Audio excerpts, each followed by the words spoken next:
Python typing and annotations. Learn how to use type hints for better code quality, improved readability, and enhanced tooling support. In this presentation, we'll explore how type annotations can make your Python code more robust and easier to understand. Why should you use type annotations? Let's explore the benefits of type hints. First, they provide better code documentation. Type hints make it easier to understand what types of data a function expects and returns. Second, they help catch type errors early with static analyzers, preventing runtime surprises. Third, you get improved integrated development environment support and auto-completion, making coding faster and more accurate. Fourth, type annotations allow for easier refactoring and maintenance, reducing the risk of introducing bugs. And finally, they result in clearer interfaces between components, promoting better collaboration and code reuse. Let's look at the code example. Here we import lists from the typing module. We define a function calculate total that takes a list of floats called prices and returns a float. The type checker will catch the error in the following line where a string is added in the list. In this case, the prices list contains a string which is not a float. Let's explore some common type annotations. Here are a few examples. First, basic types.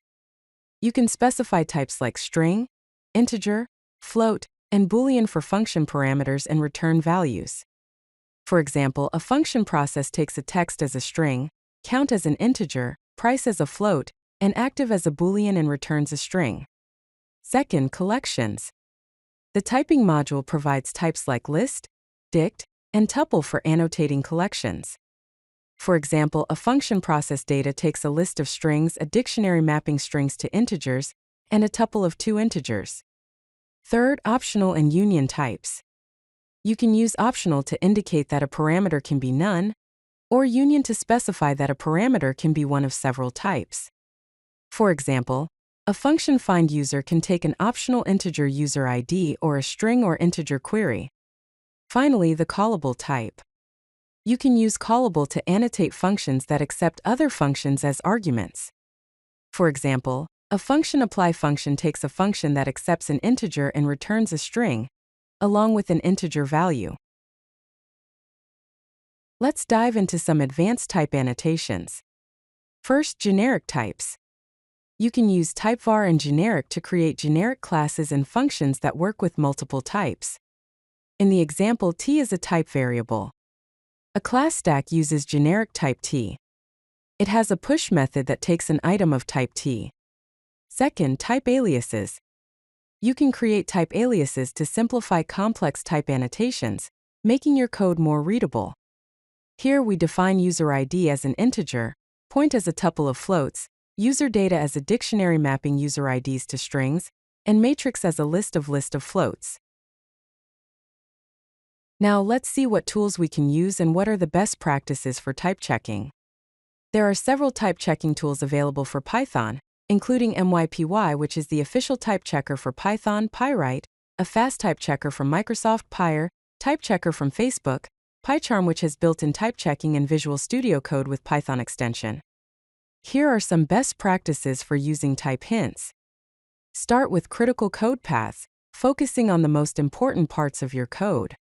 Use type comments for Python 2 compatibility, allowing you to use type hints in older code bases.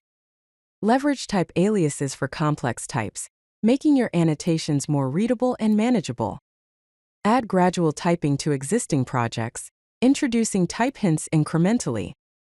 And document function behavior with docstrings, providing additional context for your type annotations. Type hints improve code quality without sacrificing Python's flexibility. Let's look at some real-world examples. Type hints can be used in a variety of practical applications.